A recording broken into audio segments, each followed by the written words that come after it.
جين وجيم بس في عالم الأنمي.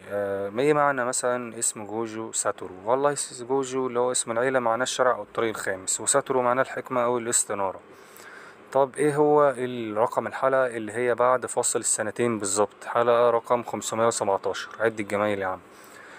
الشباب دول مسألش على أهاليهم علشان كل واحد بيهبد هبد من عنده. يعني مثلا لوفي أمه مش كروكودايل، ولا ميدوريا أبوه أول فور وان، ولا جون أبوه أمه هيسوكا. فيعني لأ، ما فيش أي معلومات تثبت إن أهاليهم حد عارفهم.